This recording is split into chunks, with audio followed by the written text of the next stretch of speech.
Welcome to a world where dreams and reality blur, where the face you see in the mirror might not be your own. Tonight, we delve into the unsettling phenomenon of doppelgangers, those eerie doubles that haunt the edges of our vision and the darkest corners of our minds. But what happens when these spectral reflections invade our dreams? Tonight, we explore 6 true horror stories of people who encountered their doppelgangers in the realm of sleep, and the chilling consequences that followed them into their waking lives. Our first story takes us into the troubled dreams of a young man named Mark. Night after night, Mark was plagued by the same unsettling dream. He'd find himself standing in a stark white room, devoid of any features save for a single ornate mirror hanging on the wall. As he approached the mirror, he'd see his reflection staring back at him. But something was terribly wrong. This wasn't his reflection. It was him, but older, gaunter, with eyes that seemed to hold the cold vastness of a graveyard. The reflection never spoke, just stared back at Mark with an unnerving intensity. As the weeks turned into months, the dreams grew more vivid, the silence of his doppelganger more oppressive. He found himself aging rapidly, his health declining with a swiftness that baffled doctors. Our next story plunges us into a nightmare experienced by Emily. Emily's dream was so vivid it left her reeling. She stood on a cliff, wind whipping at her clothes. Then she saw her doppelganger, an exact replica shrouded in mist. Her eyes blazed with unholy fire. "Beware," the doppelganger hissed. Emily jolted awake, heart pounding. The words echoed in her mind. Our journey into the world of doppelgangers continues with Sarah's story, a chilling tale of an encounter with an unseen presence. Sarah's dream transported her to a dense, ancient forest. The air was thick with the smell of damp earth and decaying leaves, the sunlight barely penetrating the dense canopy of trees. As Sarah wandered through this unsettling woodland, she was overcome with an inescapable feeling of being watched. Every rustle of leaves, every snapping twig, sent shivers down her spine. And then she saw it, or rather, she saw herself.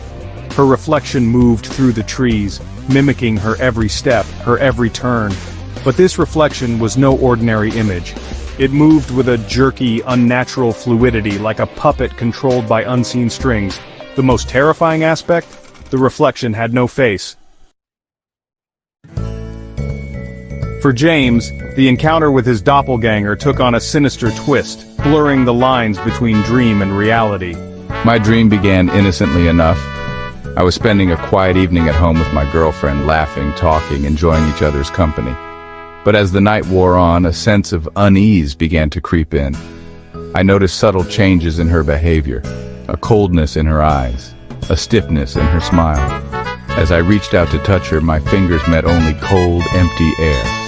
I was staring into the face of my girlfriend, but it wasn't her. It was her doppelganger. I woke up with a start, the remnants of the dream clinging to me like a bad omen.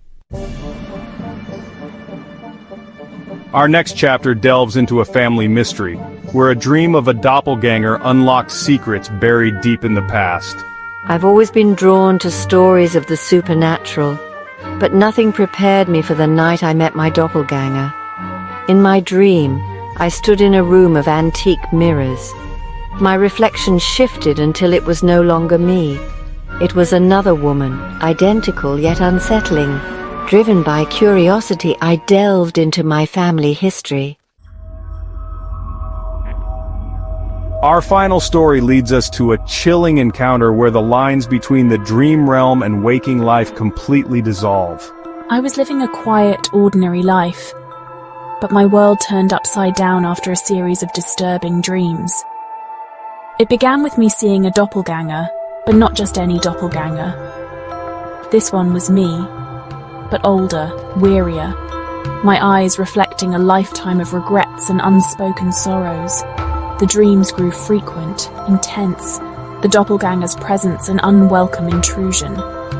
Then, the impossible happened. The doppelganger crossed over from the dream world into my reality.